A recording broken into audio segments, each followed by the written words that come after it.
Well, it took about 18 hours, but free agency is full steam ahead right now. We're talking about Kawhi Leonard, Ja Morant, Walker Kessler, and the other Laker moves, and then LeBron James. Where's he going? Some updates there.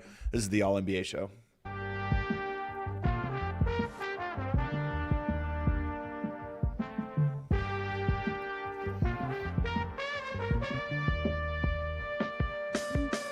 What is up, everybody, and welcome to the All NBA Show powered by FanDuel, America's #1 sportsbook. Get started with $150 in bonus bets if you win your first $5 bet at FanDuel.com/AllCity. I'm your host, Adam Mares. I'm joined by my esteemed colleague, host of Hoops Tonight with Jason Timpf. It's Jason Timpf. How you doing, JT? I'm doing good. It's been a long time since we've done a show. I was put into the bed by some crazy illness, but I'm back. I feel like the Undertaker. I played basketball last night. Did you really? I'm slowly but surely returning to form. It definitely feels a lot better than being sick hospital man. So I'm happy to be here. You're an animal for getting back on the court so quickly, man. But you know what? If you had to miss, don't tell my doctors. Take it easy, will you? Just take it easy. That's all my advice. You're not a spring chicken anymore. It's the last 2 weeks. It hasn't been a lot since the end of the finals till now. We obviously had the draft. We skipped that, but what a day to have you on. Because even an hour ago, there wasn't that much going on. There was stuff to talk about, but it's all coming together very quickly, especially for a team you know very well, the LA Lakers. We're going to get to them in a second. There's 20 different things to get to today, so we're just going to dive right in. Let's go straight into the Kawhi Leonard trade because I think it's the biggest needle mover, I would say, of all these moves. And here's the deal. Toronto is getting Kawhi Leonard. They're getting him back, actually. The Clippers are getting an unprotected first-round picks in 2031 and 2033, second-round pick in 2030 and 2033, and a swap in 2027. So that was the price. But whatever, the price to me that is the price for Kawhi Leonard. He's a great player. I think he was a top 6 or 7 player in the NBA last year, and now he's going back to Toronto. Just first initial impressions of this move. What stands out to you about it? I like this deal for both teams. Frankly, on the Clippers front, you have to just be thrilled because that's something. A haul. That is a haul for 35-year-old injured Kawhi. 35-year-old Kawhi, I shouldn't say he's injured because he's not injured now, but with his injury history. Sure. And in the context of the fact that Kawhi was putting his thumb on the scale a little bit here, like he was like, I'm not re-signing anywhere but Toronto, which is very similar to what he did in 2019, as we all remember, although it was more vaguely based on a Los Angeles team. Right. But for him to put his finger on the scale at his age with his injury history, for you to get 2 unprotected first, 2 seconds, and a swap, I think that's a haul for the Clippers. So on the Clippers front, thrilled for them. This is about as well as you could possibly hope to do for Kawhi, in my opinion, under the circumstances. On the Raptors front, I've always been of the belief that if you're going to push your chips in the middle, I'm a believer in that, as long as you have a legitimate chance to win the title. Like there are certain times where it's like, what are you doing? There's no real upside here, right? Like, and I think Walker Kessler is kind of an interesting example of that. We'll talk about that in a few minutes. But like specifically, the Toronto Raptors are in the Eastern Conference, where the Knicks won the title, but I don't view them as a traditional top-tier contender like OKC or San Antonio from a talent perspective. I think they're a second-tier contender that caught a crazy rhythm and that caught some favorable matchups. The real champion, I'm not trying to undersell it. It's just they're just not what I would consider to be an indomitable force from a talent perspective. Boston is not an indomitable force from a talent perspective.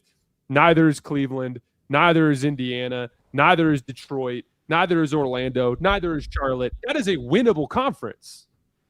And I agree. If you look at like Brandon Ingram gave you nothing in that playoff series. I think he had one good game. I think you can't say nothing. One. He gave you one. He one good game, but it like was mostly bad and missed the tail end of the series. Kawhi is quite literally better than Brandon Ingram at everything. He is an excellent off-ball player. He was 40% on catch and shoot threes, 46% on unguarded catch and shoot threes. Can't leave him open. Converted spot-up possessions at 1.2 points per possession, which is amazing. So just having a reliable off-ball scoring talent on a team that desperately needs reliable. They didn't have a single reliable off-ball scoring talent in the starting lineup. You add Kawhi Leonard to that group. He is one of the best post players in the league. He was an extremely efficient pick-and-roll player last year. Of the 15 players who attempted at least 500 pull-up jump shots, he ranked 4th in efficiency. Only KD, Shea, and Jamal Murray were above him as pull-up shooters last year. He is just one of the better offensive players in the league on a team that desperately needed offensive talent, while also being a much better defensive player, both on and off the ball, than Brandon Ingram. In the context of a lineup with him and Scotty Barnes and Colin Murray-Boyles, that I think is going to be switchy and athletic and rangy and good on the glass. Kawhi's a great rebounder for a team that needs rebounding help. I just think Kawhi makes them every bit as good as New York and Boston at the top of the conference. If I was splitting them into tiers, I would put them in that group. And I just think that's my favorite kind of all-in trade. Give yourself a chance to win. Like, Toronto can win the conference, Adam.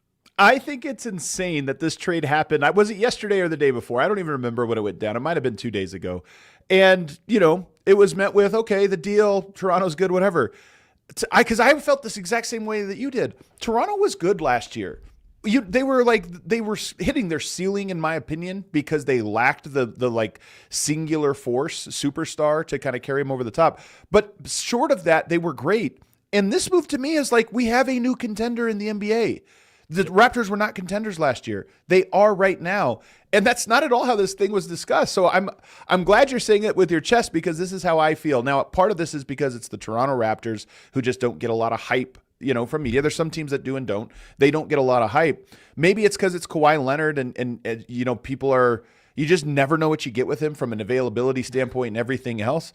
But if you just take those things aside, and by the way, Kawhi Leonard might just be more under the microscope now after, the scandal last season than ever before. So I'm almost counting on him to play more, be available more, all those different things. But I look at it and I just go 100%. There's a new team that could win the championship. I'm not saying they will, or even that they have the top tier, like you're putting them in the top tier of the East. I don't even know if I could do that. They might be at the top of the next tier or whatever. But regardless, they can win. And that's when you talk about big trades, that's what, do you go from we probably can't win to we could win? The Raptors did that, and they did it. So now we move to why. It's because they have such physicality from their wings. It is a very wing-heavy league. If you can be switchy and you have a lot of strength and physicality, the playoffs are all about that. Can you impose the physicality on your opponent? Can they impose it on you?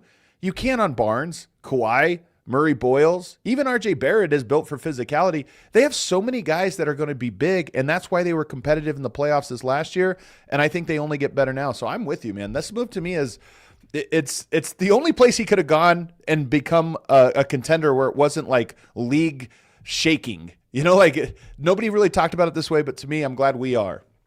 Yeah, and I think it's going to be a fun vibe, like seeing Toronto leave Toronto, or seeing Kawhi leave Toronto after winning the title in 2019. It kind of felt a little bit like because one of the coolest parts of the championship experience is defending the title. That's one of it's just a fundamental part of the experience. Let's see what you got when you got to do it again. And we just didn't get to see that. And the Clippers situation was just such a disaster. And I do think that Kawhi still has juice left. I will say this. I think that Kawhi doesn't quite have the apex superstar upside that he used to. Like, what I keep looking at is what happened in the Denver series, where he's great in game 2, but he's pretty mediocre in the other 6 games.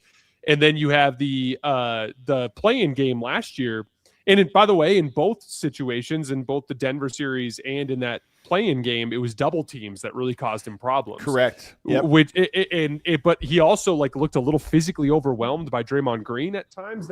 One of the things is I would give Draymond some credit for that. Like, Draymond did an incredible job in those sequences. And I also love the post-game comments where Kawhi, just because Kawhi's such a robot, he's like, just instead of shying away from it, he's like, yeah, Draymond's just an incredible defensive player, and he just did a great job on me.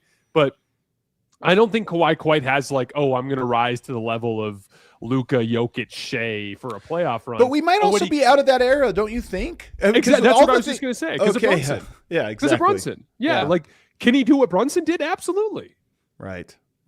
And I wouldn't even say just him. I think that part of, even when you're talking about those Clippers team, it was him and Harden, and there was a little bit of your turn, my turn. You have it, and I'm off ball. And to your point, teams have just become too good at switching, too effective across the board. if your offense is that there's 2 entry points, okay, well, that's what we have to stop.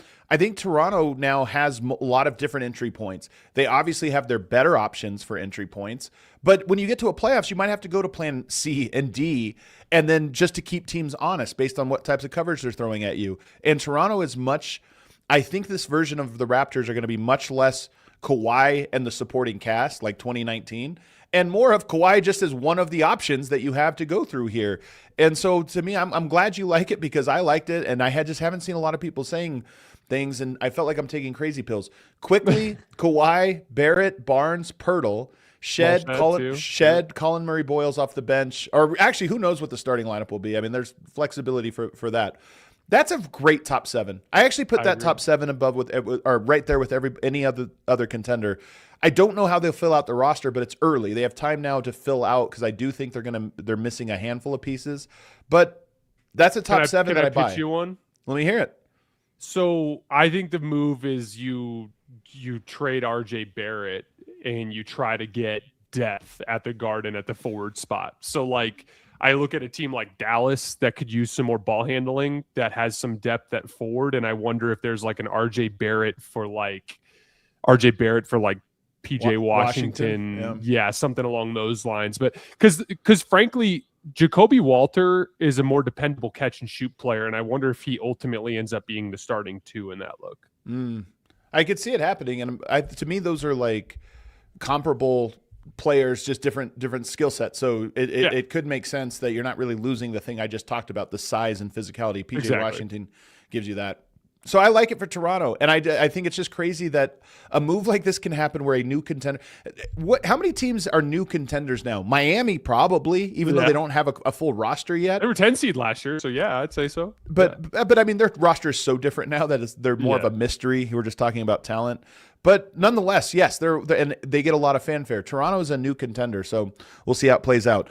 Golden State, if they get LeBron, I think is one. I'm kind of weirdly high on Utah next year. I'm generally with contender though. You're right. Indiana though, we got to take Indiana seriously. There's the league is just it feels very much like a transition point. We're in a very different era, doesn't it? The contender is the different part here, is that we're talking about a handful of teams that feel like contenders now, and it's not that long of a list. But if you said playoff contenders, teams to make it into the playoffs, it feels like there's 23 teams right now that could make the playoffs next year.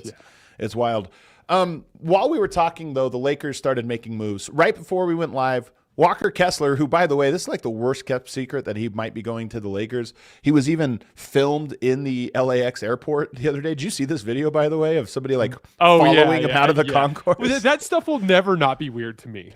Of course. Let the man walk through the airport. What are we doing? He seemed to like it, though, and then on top of that, he's a 7 foot, 1 guy, 7'1", walking through LAX. You're going to be spotted. Like, you're going to stand out. But he did sign a 134-year, $130 million sign-in trade. What does Utah get out of it? Not much. Just a 2031 first-round pick, 2033 first-round pick, swaps in 28 and 2030. I love Walker Kessler. I think this fit is great. I think he's a little underrated, and now that he gets to play with Luka Doncic, he's going to be incredible. But when you talk about multiple firsts being traded for a player, it's only happened with Kawhi, Giannis, and now Walker Kessler. One of those doesn't quite fit the theme there. I think it's an overpay, so that's my first thought. But my second thought is he's going to be really good for Luka, in my opinion. Walker's great. I've been eyeing him all summer as the one guy that I thought the Lakers should throw their cap space at in terms of some sort of massive offer. He is an unbelievably good rim protector. He is an unbelievably good defensive rebounder and offensive rebounder. I think that he's an underrated playmaking talent in terms of his ability to run 4-on-3s when Luka draws blitzes. He has flashed some spacing ability at the 5 spot as he did at the beginning of last season. I wouldn't call him your traditional vertical spacer, but I think he has some offensive utility there. And he could grow into it, though. I think he has the skill set to grow into that mold of player personally. I agree with you. I think that if Walker had 2 additional traits, I would be on board with giving this sort of trade package out. if he was a track record spacing 5, meaning like, oh, for 2 straight seasons, he's been 38% from 3 on 5 attempts per game. Versus he made some threes for a week at the start of the season. If he had a track record there, and then on the other end of the floor, if he had shown more utility as a defender in space, not at the rim, but as like a switching 5. Because again, this is a Lakers team that likes to switch because Luka Doncic can't hedge and recover. So they kind of are trapped into a switching scheme by their personnel. They do not have an apex perimeter defender, too. You need to have an apex perimeter defender to be able to unlock a rim protecting talent. Now, it's been announced that they got Collin Sexton and Quentin Grimes, and those dudes have some ability to defend on the perimeter and get over the top of screens, but I wouldn't call them professionals at it. So you have a certain amount of switching in your scheme. If Walker was a more gifted switching big and a track record spacing 5, now he's a star. Give up the picks. I'm all in on it. But I think that Walker, because he hasn't proven those two things at this point, is a tier below that as just a very good starting 5 in this league.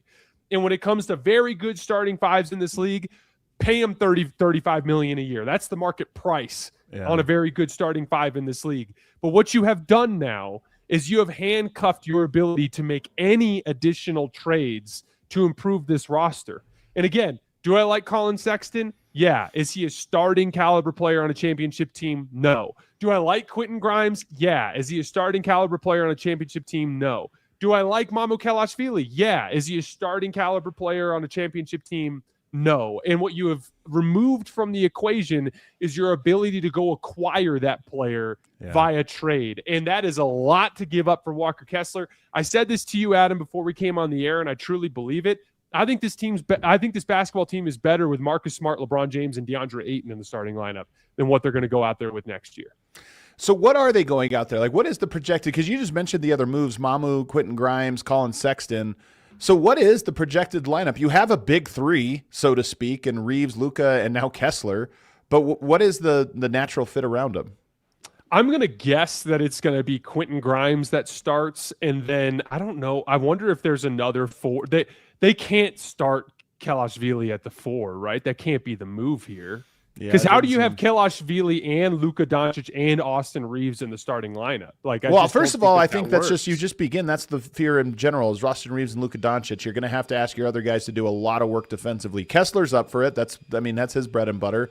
But Quentin Grimes, I love. To your point, I like him. If you're asking him to make up for 2 defensive liabilities on the perimeter, like, he is a good help. Like, he's not your go-to stopper player. He's a guy that could fit alongside a team of defenders. But now you're kind of asking him to be the stopper. If he starts, he's drawing the toughest assignment every single night. Yeah, I don't know. I haven't seen the dust settle on all this and all the numbers. Like, for everyone listening, this just happened. This all just happened. So we are not aware. Like, I don't know if there's another move for a forward here. Like, if they're able to get, like Jonathan Kuminga and that ends up being the move, or if they're able to somehow retain Rui Hachimura. I doubt it on the Rui front.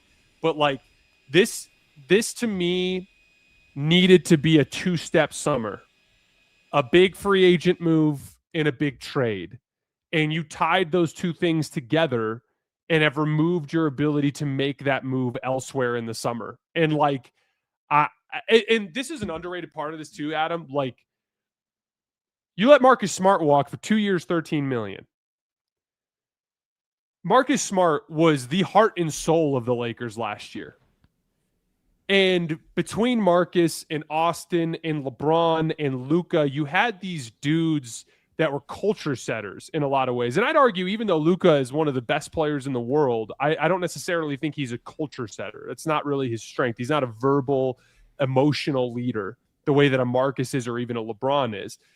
And I think that Rob Pelinka is dramatically underrating that specific element. You and I have had this conversation before as it pertains to teams like Minnesota and Denver, and the idea of just, you need tough dudes that have a mean streak and that have a certain amount of like competitive fire and will. And this roster is Collin's got a little bit of that. We'll see if Collin brings that, but like, I think that this has been this is a bizarre accumulation of talent, Adam.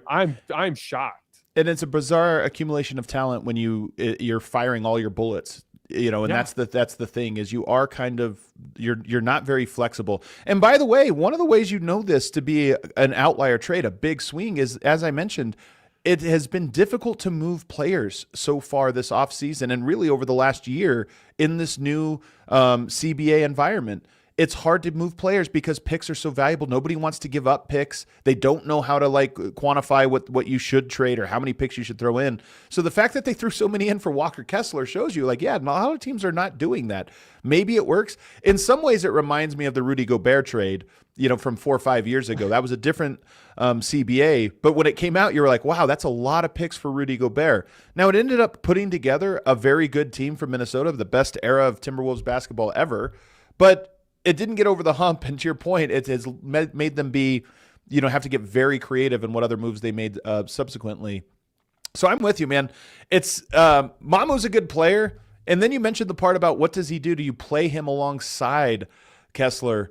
Their cap space is gone, I think because they came into this with 50, and I mean, Sexton's deal is 10 a year, the Grimes deal is 15 a year.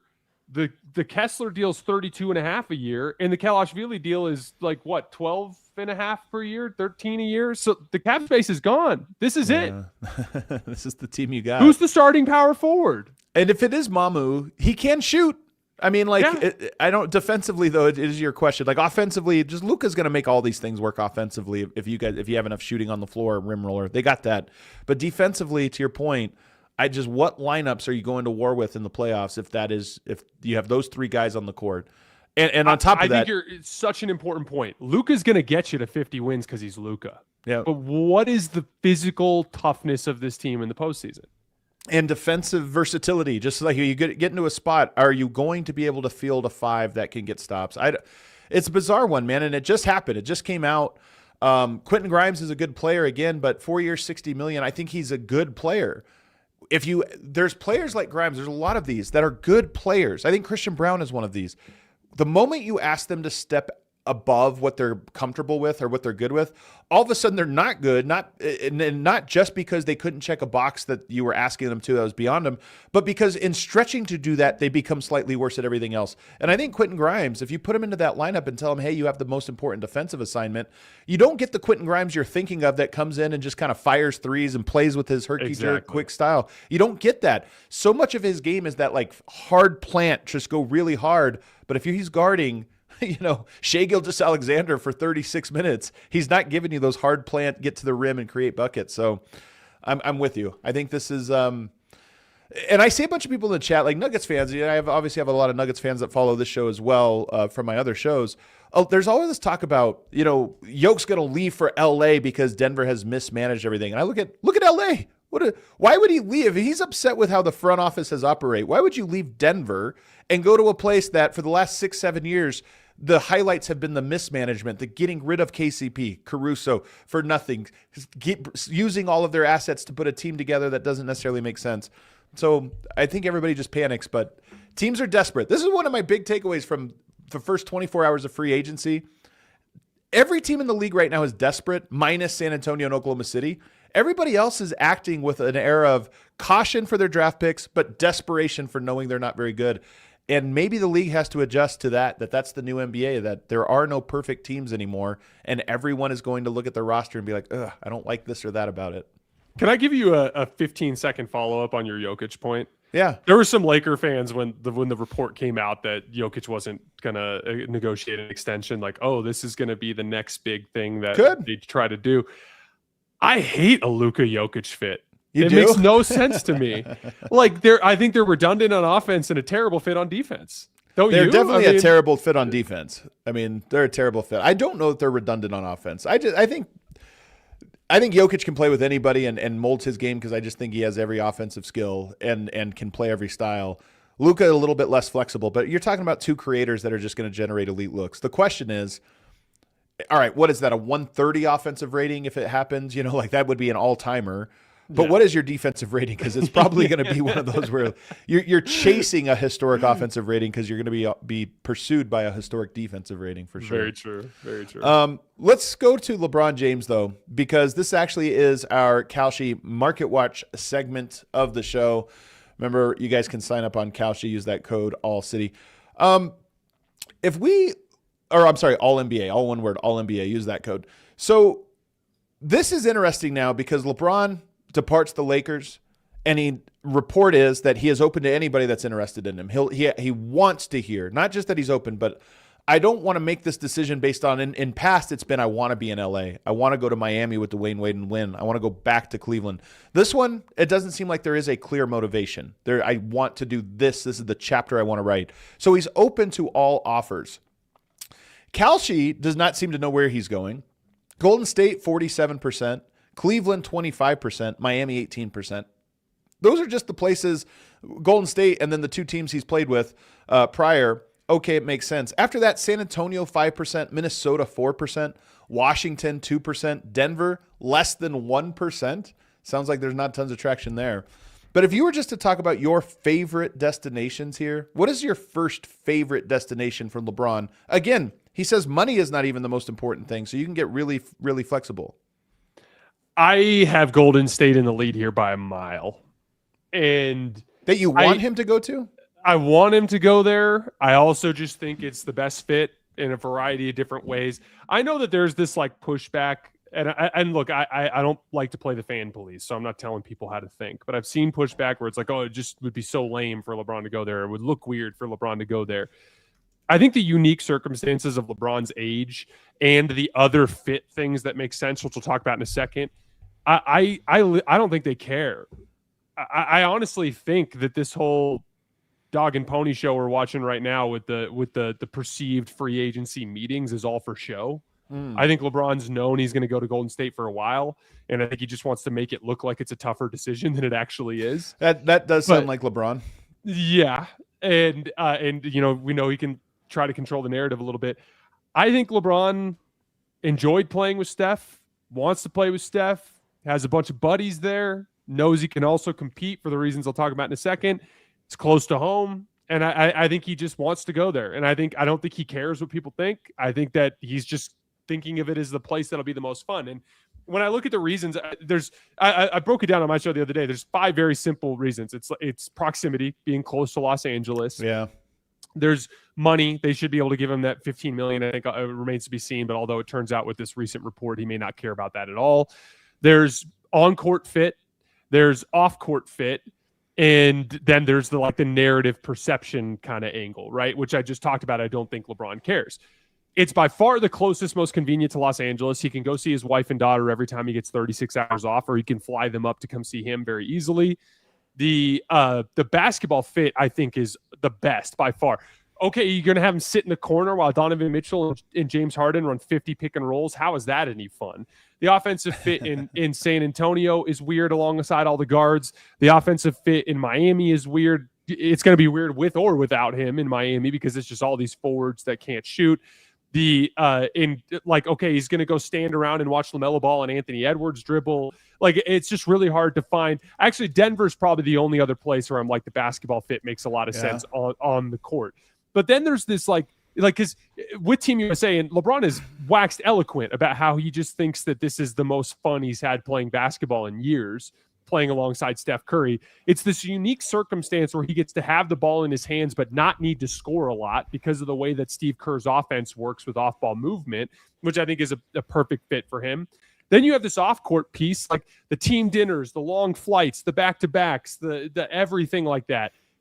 Him hanging out with Steph and Draymond and Steve Kerr and maybe Anthony Davis or some other vet, Jimmy Butler, whoever it ends up being, just seems a lot more fun than him having to sit alongside LaMelo Ball on the airplane. I'm sorry, you know? And so there's an off-court fit to the competition piece, and this is probably the most important piece.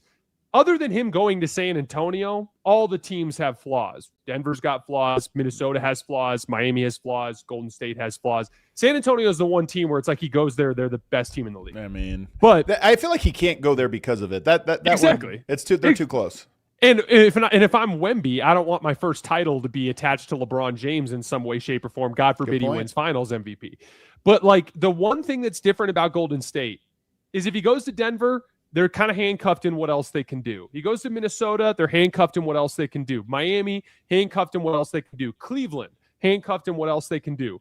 Golden State's the one team between the Jimmy Butler contract, which could potentially be flipped for AD, and I think all of the jockeying like, oh, we're never going to trade Jimmy or we're never going to trade AD, I think that's all posturing. I think that those teams would do a deal if they needed to. Frankly, those Golden State draft picks are like the most valuable draft assets in the league right now because that team is going to be terrible in 2 years. Guaranteed to be terrible in 2 years. But Golden State's the one team between the Jimmy salary, the Porzingis contract, which is structured in a way that can be traded easily, some of the other middling salaries that they have, they are the one team that has a bunch of first-round picks that are super valuable. So if he goes there, they have the vehicles with which to be like, oh, we need perimeter talent. Let's go get this perimeter talent. We want Anthony Davis. Let's go get Anthony Davis. They are situated for subsequent moves. And so when I go down the list, the basketball fit on and off the court, the ability to compete for a championship, the proximity to home, I think there is a chasm between Golden State and the other suitors here. I just don't think they would be good. I don't think they would survive. Like all the things you're saying about the personality of it, even the fit, like I do agree with you that I think stylistically it works, but you're now talking about not just one major, just old guy injury fatigue risk. You're talking about the entire roster. And on top of that, even if you told me everybody was healthy and it worked out, they move into the spot that I think the Lakers were in this year, which is to say the Lakers were really good. And if they stayed healthy, they could have made a deep run in this playoffs. I don't buy them. And it sounds like you are. You're buying that this team actually has a legitimate reason for playing in the playoffs. You really think they could survive a regular season as anything close to a top 6 seed and then survive 4 rounds of that intensity of the playoffs with that group? All right, let me make the case. For the regular season, it's simply about depth. This is the weird thing about LeBron and AD when they were in LA is if one of them got hurt, they were screwed. Yeah. LeBron was the driver of all their success before the Luka Doncic trade, and whenever Anthony Davis got hurt, they were just never good enough defensively or on the glass.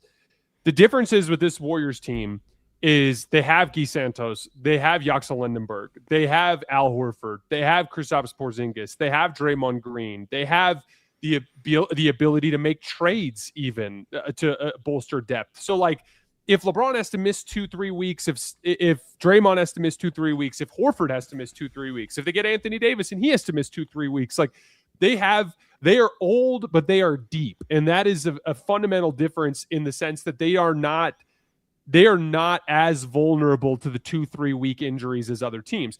The one area where they are thin is the Steph Curry department, which is like if Steph Curry, now I would argue that with that deep front court of talent, they'd probably still find a way to win some games with Steph Curry out. But again, the thing here is they have the ability to make a trade for perimeter talent. So say, for instance, they're like, we're not talented enough on the perimeter. Let's package Porzingis and Moses Moody and trade him to New Orleans for Trey Murphy. Like they have the ability to make that type of move to bolster in perimeter talent. So in terms of the regular season, yes, they are old, but they are deep. And that is the difference. Like if LeBron is out for a couple weeks and Guy Santos and Jaxel Lindenberg are your 4, but Steph and Draymond are healthy, you have a chance to compete. Yeah. If Steph is out, but LeBron's healthy, you have a chance to compete. Now, if the catastrophe happens and everyone gets hurt, sure, they're going to be bad. But I always talk about this with the injury luck. Injury luck is a real vulnerability for every team. Yeah, OKC was especially for them. OKC was pitched as the young, indomitable, invulnerable team in the league, and they lost because of injuries. Yeah. I think if they were healthy, they win the title. To me, this works opposite of your argument, though. To me, I was like, if even a young, fit, healthy team like the Thunder can get injured, what hope does a team like Golden State have? And even if you talked me into the regular season, which this doesn't, because I still think if a guy goes down, they're out for a month, and now that depth doesn't work, you don't get to rest and take nights off, and that leads to other injuries. But even if you forget that and just say they arrive in the playoffs healthy, those playoffs were so intense this year. They were so physical. They didn't stop. The first 3 rounds happen, kind of fast, in that it's just like every other day you're playing in the most intense games of the entire season. I just don't see it, man. I mean, I would have seen it a year, even 2 years ago. But I just think that now you're talking about 42 years old LeBron. You're talking about Steph older. I just don't see that those guys being able to survive. But nonetheless, we have to keep it moving. Golden State is your favorite option. They're not my favorite option. But I'm curious. I just want you to go into your list. Who's your second favorite option as you kind of scan the market? So I would go Miami second, just simply because of the fact that watching him, Giannis, and Bam, the switchability of that group, LeBron, they need ball handling, so at least LeBron would have the ball in his hands. There's less of a narrative weirdness because he's played for Miami before. Yeah, I put San Antonio third. And I don't think San Antonio is intriguing. To me, it's the KD move. Like, San Antonio is really good. They have an interesting story going. You don't. To your point, how do you separate? If he does go there and they win, how do you separate the LeBron-ness of it and the Spurs-ness of it? You can't. So to me, I don't find that one interesting. Yes, it would work, but it's not interesting. The upside for that for me is I just get to watch LeBron play in the finals again. That to me is the big one. You don't even care how they get there. Exactly. Okay. Minnesota, I have fourth. I actually think they need a power forward, and there's some interesting fit there. I just hate the idea of him playing alongside a guy like LaMelo. I just think it would drive him crazy over the course of a season. You also have three creators there that are all on-ball creators. Yep. Like, I'm already thinking about Anthony Edwards playing off of LaMelo. I think it'll work. I don't think it'll be a day one. I think it'll be a thing that probably improves throughout the course of the season and then is great by the time they get there. But if you add LeBron to the mix, you're talking about bringing three different flavors together, like styles of basketball. That is a lot.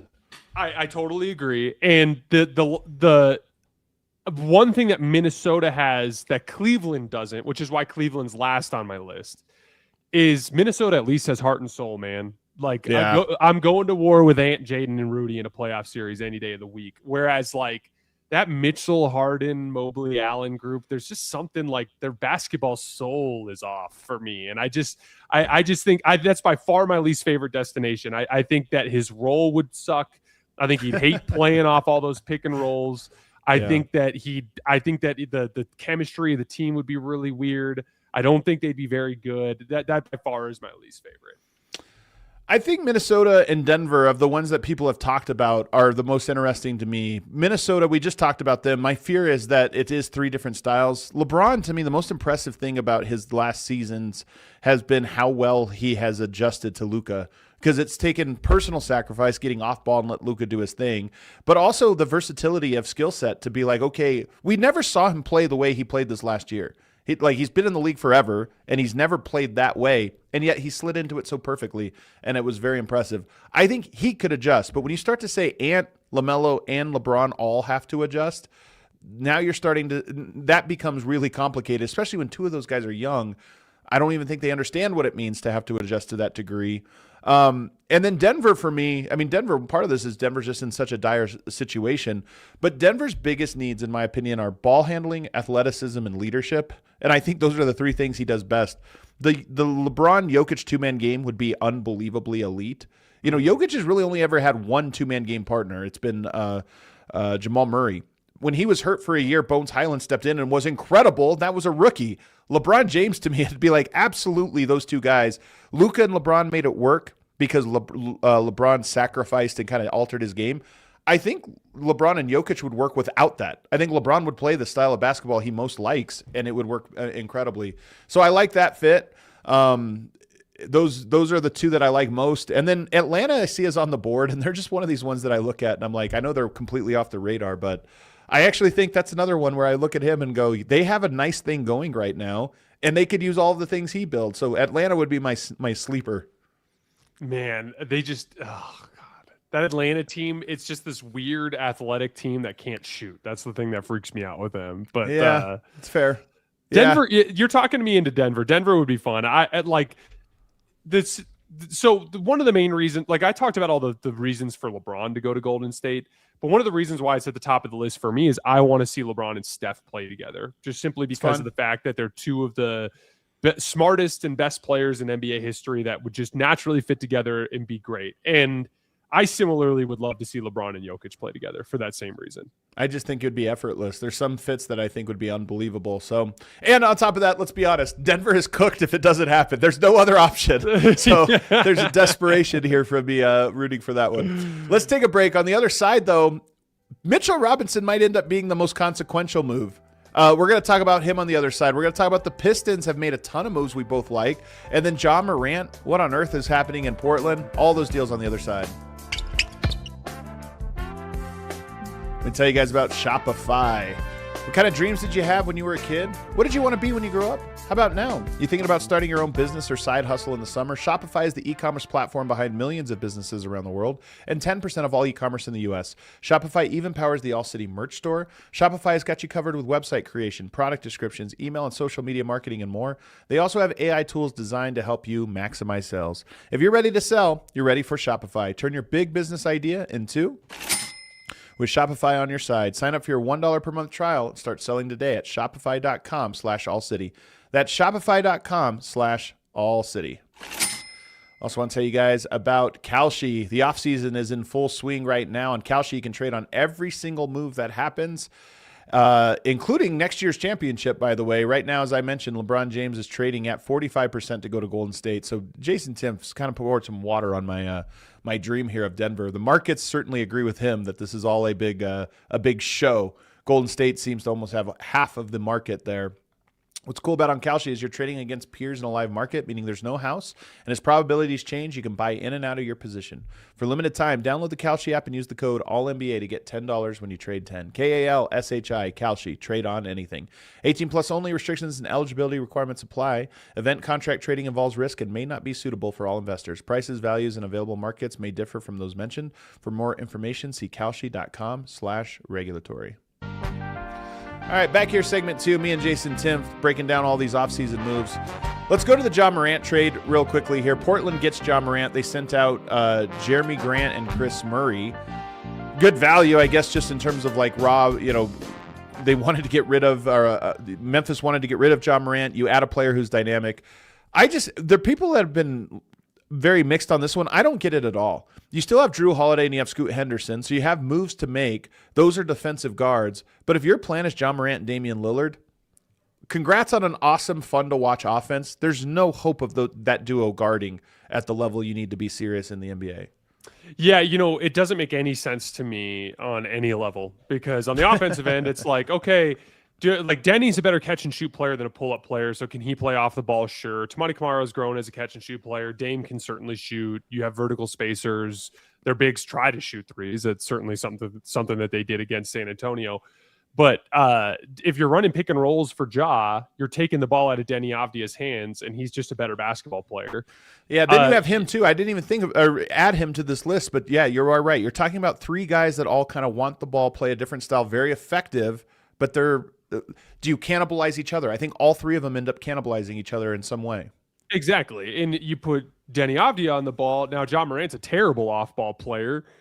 On the defensive end of the floor, the pushback from Portland fans will be like, well, we use Toumani Camara as our primary point of attack guy, or we use Deni Avdia on the perimeter. It's like, okay, if you're going to use Toumani and Deni to guard the opposing best ball handlers, now your off-ball defense involves Ja Morant and Damian Lillard, two tiny guards. So, it doesn't make any sense to me. I like Scoot Henderson too. I don't understand the marginalizing of him. If Drew Holiday gets into the picture somewhere here as a starter, if he doesn't get traded, which I've seen reporting that they're not going to trade him, but we'll see. Like you said, he's their best vehicle, I think, to try to do something. But if you start Drew Holiday and you move Ja Morant to the bench, is he going to pout and have a bad attitude? I just don't see much upside for this move at all. It feels like you're committed to Dame and Ja Morant as your 1-2, and to the point, it has Denny's to be better than both of them. Denny's just better. But I mean, is he just playing the 3? In my mind, that guy, he's just moved over to the 3. But the point is still, you're going 1-2-3 without a defensive stopper. In fact, a negative defensive player. Not a stopper, but a negative defensive player. We just talked about Jokic and Luka, who I think are better offensive players, both of them, than any of the 3 guys we just mentioned, and how we're not sure it'd work because the offense would have to be so perfect. This offense is good, but not close to that, and the defense is arguably worse than what we would have expected from those guys. So I don't love the move. I have no idea. If you're not trying to win, though, maybe there's just something to, becomes future tradable assets and it just kind of holds the line or something. That's the only thing I can imagine. I don't view this as. And then, by the way, poor Micah Nori, who I love, by the way. Love Micah Nori. What a job. Offensively, you get to be creative. And if that is the onus from ownership is, hey, we're not expecting to win this year, but just make everybody look good. Numbers are going to be great. And we'll adjust next summer, then okay. But if you're asking him to go put together a coherent defense with 1 year on his deal, by the way, and the people that don't know this is a big deal to players. Players know when a coach is expiring, and I'm told around the league, it lessens the respect value because you can get away with it. If you don't like the guy, he doesn't have a future, you can be rough on him. And you're asking him to get a defense out of those guys and make them all happy. I mean, poor Micah Nori. You have to take a job when it arrives, but that's not a job I would want. Micah Nori gets the most insulting coaching offer in the history of the modern coaching profession, and then also has to coach this bizarre fitting roster. Yeah, very strange. We'll see how Ja Morant handles all that. Pistons, though, we're interested in this one. They just signed John Collins to a 3-year, $51 million deal. They also got Isaiah Joe in that trade for 2 second-round picks with Oklahoma City. That added shooting. John Collins adds some shooting. Kevin Huerter, $27 million, 3-year deal. And then they traded Beef Stew to the Grizzlies. So they lost Beef Stew, who I think is actually sneaky big and important for them. The Jalen Duren saga is ongoing. We'll see how that shakes out. It might shake out in their favor, to be honest. Jalen Duren was going to, exploring opportunities with the Lakers and different places. It seems like that's all off the table. So now you look at it and say they needed to get shooting, and they added Collins, Huerter, and Isaiah Joe. Is that enough? Like, is this team now meaningfully exciting to you? Yeah, they're kind of like a grown-up version of the Pistons from 2 years ago, in the sense that like Cade's obviously better. We'll see I think, yeah, but like the Malik Beasley, Tim Hardaway Jr. kind of group where they just had more shooting around them. I really like Isaiah Joe. He would get squeezed out of OKC's rotation at times because of how thin he was compared to just Cason Wallace and Alex Caruso and just their more dynamic perimeter defenders. But I always thought that he defended well in OKC's scheme. He's got long arms. He moves well. He gives good effort. Makes extra efforts. He's got enough length to where he can actually make some plays at the rim as like a secondary rim protector at the guard position. He has a very good hedge and recover that he runs when teams are targeting him and switches. I think he's going to fit very well. He is one of those special kinds of shooters too that can do just a little bit more dynamic shooting. Like he can do some shooting on the move. He can pump and relocate off the dribble for one dribble pull-ups. He also, as a nail help beater, he can knock down catch and shoot threes from further out, like 27, 28 feet, which I think is super valuable, especially alongside of Cade Cunningham running ball screens off the opposite wing. I just think Isaiah Joe's a really nice pickup. And to get him for a couple of second-round picks, John Collins was my favorite power forward prospect on the market, even more than Rui Hachimura, even more than Sandro Mamukelashvili, because he is more versatile. Like Sandro and Rui are both very good players attacking off the catch. Sandro has a little bit more offensive polish, but the unique thing that John Collins brings is defensive rebounding and vertical spacing. So like he can, he's turned himself into a pretty reliable catch and shoot guy, but he has also become a guy that, or he combines that with what he had back in Atlanta, this idea that he can cut along the baseline and be a vertical spacer, but also be a very good rebounder. And I'd argue, like, as the league has changed and bigs have been brought out to the perimeter more than ever, having really good rebounders at the forward spot is just a very important thing. I mean, we've seen this with Aaron Gordon in Denver, but you need to have a guy who can battle on the glass. And I think John Collins can. So as far as the Tobias Harris replacement goes, I really like it. You got discounted shooting coming in. I've really, really liked Detroit's offseason. We'll see what happens with Tobias Harris still. There's no news on him just yet. No news. But I look at it and say all the guys that they brought in play really well with Cade. I think Cade's unbelievable. Watching him in the playoffs last year was tough because I felt like he did as good as I could have asked or could have expected of a player like that given the limitations. All the guys they brought in fit into combinations of that you'll see in the playoffs in ways that I think work. And it comes down in large part now to what happens with Jalen Duren. And like I said, it's funny when we talk about this because it feels almost heartless to say, but they just have a chance to squeeze him, in a way that is actually very beneficial to them long term. And if you're Detroit, that's what you're looking around and just watching all these teams use up their cap space and wondering, like, is he have nowhere to go? And now we can lock him up to this deal. We'll see how it plays off. Remember, Boston was one of the places Jalen Duren wanted to go, but that's no longer available because Mitchell Robinson just signed a 3-year, $47.4 million deal. Nice rivalry here. Knicks Celtics. Knicks win the title. Celtics go out and get the one player they had to lose to stay out of the second apron. This one I'm curious. This just happened, so I'm kind of still like digesting it. Celtics have a style of play, this 5-out style, and they had guys that it worked really well in the regular season. The playoffs, once they ran into a true big, they had nothing they could do about it. Mitchell Robinson provides you some insulation there, but I'm less curious. I'm more curious to hear what you think about their core identity and how much it shifts with Mitchell Robinson being such a big part of it. Can he just shore up their weakness of being able to guard a true big? Or does he alter their identity now and they're going to play a little less 5-out? I think that if you look at the way that the postseason went and how even with Kata's flaws and the foul trouble, they kind of tended to tilt back towards Kata. They're more or less expecting to be a team that has to play more 4-out, 1-in anyway. And it really is as simple as the matchups to me. When you look at, let's look at the Eastern Conference for a second here, because it's complicated. You have Karl Anthony Towns, you have Giannis and Bam, you have Joel Embiid, who literally just that one singular matchup ended the Celtics season last year. Quite frankly, on both ends of the floor. Yeah. Zubats is an Indiana Pacer now. Yeah. Like if you start to go down the line, there's some guys. Charlotte really beats teams up on the offensive glass at the center position. It was such a specific area of need that I really like the move for Boston. It was. If you look at Boston, they had 2 gaping holes last year.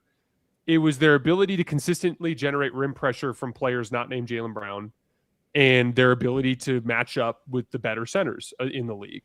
They addressed one of those problems. I think bringing Jaylen Brown back is the move at this point. We'll see what they end up doing. And maybe they can make some sort of pivot trade around a dribble drive guard at some point. If they, I'd still be calling on Scoot. I'd be like, you guys want Ja? Fine, we'll take Scoot. Like, what do you want for Scoot? We'll give you something. But in general, I just think Boston is going about the process of looking at what they're good at, what they were bad at, and addressing a specific weakness at a achievable, tradable contract. I really liked the move. Yeah. I like the move. I don't love it. We'll see how it goes. I mean, part of this is that the Celtics are in a weird position because they have been heavily shopping Jaylen Brown. His name has been out there as much as anyone's, and the deals seem like they're drying up. So now you have to go back to the drawing board of, hey man, come back into the fold. We'll bring you in, and then they bring in this big piece of Mitchell Robinson. So we'll see, man. I don't know what to make. I thought the Boston would make a bigger splash than they have. Mitchell Robinson's a really good player. There's also the injury concerns with him. Can he make it through a season and a postseason? TBD. But so I don't know. I don't know quite where I land on them. Let's just run through quick hitters here if you can, JT, on some of these other ones. Norman Powell signed a 2-year, $45 million dollar deal with the Bulls. Feel like this is a good come here for a year, and then you're an expiring mid-sized tradable contract.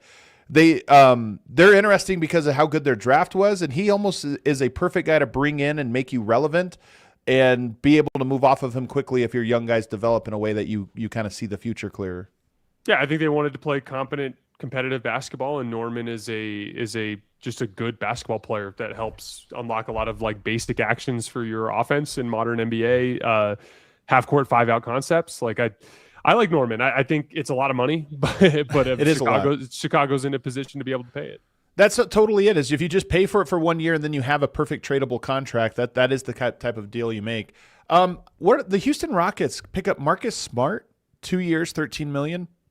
Bogdanović, it doesn't. I believe this was a minimum that they got him on. That I don't think the number has been reported yet, but I think it's a minimum.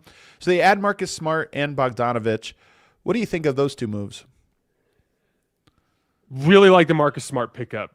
It's just they could use that number for just very, very frankly, just he was the heart and soul of the Lakers this year. Like from the role players, like obviously LeBron and Austin, I thought were like kind of the emotional leaders of the team as from the stars, but there's just a very clear line of demarcation between when the Lakers were good and when the Lakers were bad. And Marcus Smart was almost always involved in terms of their on-off stuff. Right. Even in the postseason, like was it a little frustrating at times when he had to like kind of take on too much ball handling responsibility? Sure. But I don't think they beat Houston without him in that first round. And I also think Houston just needed veteran leadership. And I just think Marcus is a player that I want on my team. And I really like to pick up for Houston. Specifically Bogdan Bogdanović is just for a team that lacks. Yeah, is he healthy? And they lack ball handling and shooting. So if he's on a minimum, I like the fit just from the standpoint of a deficit that they have in those two specific skills. I do wonder what it means for their rotation, what it means for some of their other guards. But to your point, Marcus Smart is a good player. They're going to be meaningfully different next year on paper. The question is, like, what is the vibe like there? Because it was not a good vibe, especially towards the end of the season. You add Marcus Smart, Fred VanVleet, you add that to your roster. That's two really good players, and that's where they were weak. So in theory, they're a great team. But the question for me is just, do any of those things address just how the team feels about itself? TBD. Dean Wade going to the Philadelphia 76ers. I feel like that's kind of a nice pickup. He's a good player, man, and they just needed bodies. They have like 6 good players. You lose Grimes. I guess he replaces Grimes, but I like him in that role. Under $10 million in average annual value for a player that can shoot, rebound, defend. I mean, the jump shot comes and goes with Dean, but he was another one of those guys where there was a clear like on-off thing with Cleveland where they were better when he was on the floor, and I like Dean Wade. I think he's a nice pickup for Philly. Only other ones I got for you here. Luke Kennard gets a deal with the Suns. Doesn't move the needle for me. Keon Ellis going to Brooklyn was interesting. Can I say one quick thing about Phoenix? Yeah, sure. I love their offseason except for that stupid Miles Bridges trade.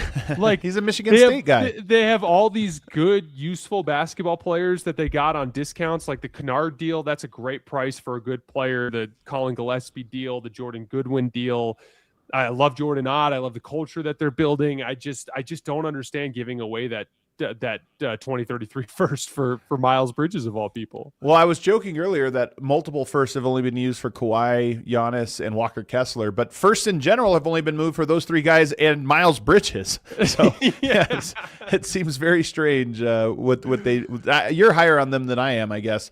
Keon Ellis, $18 million, 2-year, $18 million to go to Brooklyn. Quick thought on that. That was key. I'm kind of out on Keon. I think he's a perimeter defender that's not a very good perimeter defender, and the offensive skill is unreliable, and I think Brooklyn is just throwing their cap space around. When he looks good though. Tim Hardaway Jr., $6.5 million deal to go with the Heat. I mean, that's like a perfect spot for him. Just catch and shoot. He had a great shooting year last year. He'll get a lot of looks again. I look at him as like you're getting a Norman Powell replacement for a fraction of the cost. I thought it was a really savvy move from Miami on that front. Yeah. Mike Conley, 1-year deal with Boston Celtics. I just love Mike. I do too, but it is funny how old these guys are, and you keep getting 1-year deals. I mean, it just might be the new norm. I'm so like, how long is Shai Gilgeous-Alexander going to play? 48, 49? It's entirely possible, like guys are just playing for longer and longer. Wemby might play till he's 60. One of the moves that I kind of see as a potential this year is like Al Horford plus a pick for Peyton Pritchard. And I imagine a scenario where Boston in that universe gets a stretch 5 to be a counter to the Mitchell Robinson look. And in this universe, Golden State needs ball handling. And then obviously, I think Pritchard's obviously a better asset, especially on his contract. So like you'd have to include a pick. But I think it's one of those deals where like if the Warriors pulled off an Anthony Davis deal, I could see like a Horford for Pritchard and a pick kind of vibe where Boston gets a legitimate stretch 5 and they address a ball handling need in Golden State. And Conley would be a fill-in in ball handling there for Boston. Well, speaking of backup centers, 2 last deals for you. Mo Wagner signed a 2-year, $19 million deal with the Brooklyn Nets, and then Vucevic signed a 1-year, $3.9 million deal with the Magic. I'm so surprised he signed a 1-year, $3.9 million. Was nobody else after him? Did he just want to go to Orlando? I mean, Vooch is, not my favorite player, but if you're talking about a backup center for $4 million, I'm just surprised there wasn't more suitors for that. But maybe he just wanted to go back to Orlando. I totally agree. I think everyone just got off of his case from that playoff series where he just got absolutely annihilated by Embiid and couldn't make shots. But I agree with you. Like I'm backup surprised. Center. Let's put it this way: like if to your point, like if Yusuf Nurkic is going for 2 for 22, why isn't Vooch going for 2 for 22? 100%, man. He had to have wanted to go back to Orlando because there are a lot of teams that I feel like could have used a $4 million backup center. I mean, you're paying that for almost any backup center. He's at least, can do some stuff in a regular season where you're just trying to eat wins and eat minutes. So I was surprised by that. We do have a super chat here. Atticus, what are the people saying? Do you think the Nuggets could go after Tybal? Yes, because I think the Nuggets are only going to be able to find veteran minimum players, and Tybal represents a guy that has great flaws but can defend, and can he make wide open shots? Like he's slightly more wide open than he would be with anybody else since nobody guards him. I mean, he's the type of player Denver's going to be desperate for if they're not able to pull something off here in the next coming days. No, totally agree. Who do you think the Kuminga team's going to be? What a fascinating situation that is, because I always wonder what it takes for a player to get humbled, and I don't think he's there yet. I think I heard a GM one time refer to players as a third teamer, meaning like the third team they go to is when they're going to get it. But he was only in Atlanta for so short that I don't know if that counts. He had a good play. He had 2 good playoff games. So, Bones Highland is a third teamer, right? He went to Denver, kind of thought he was better than he was, goes to the Clippers. They just didn't play him. And then by the time he gets to Minnesota, I think reality hits him of like, wow, this is fragile. It could go away at any second. I don't know if Kuminga is at that point yet. I think he's, even though he was in Atlanta, maybe it's going to take the entire market drying up on him for another run here. It happened a couple years back with his restricted free agency. Maybe it has to happen again before he says like, wait, maybe people don't view me the way I view me. And what do I need to do to survive? We'll see. That's so interesting. All right, everybody, we appreciate you tuning in. JT, it's great to see you. I think next time I see you, we'll be in Las Vegas. Maybe we'll do a show before then. I'm not sure yet. Yeah, we'll see, but I'm very excited. Adam's going to be coming on our show at the Wynn Studio in Vegas. It should be a fun one. We have a ton to talk about there, my friend. It should be, man. And I'm back with Tim Legler tomorrow to break down some of the deals we broke down today. We get his perspective on them, but I'm sure stuff is happening between now and then.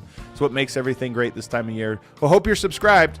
Make sure you check us out. We'll be back tomorrow. Hit the like button on the way out. We all silly like the mayor.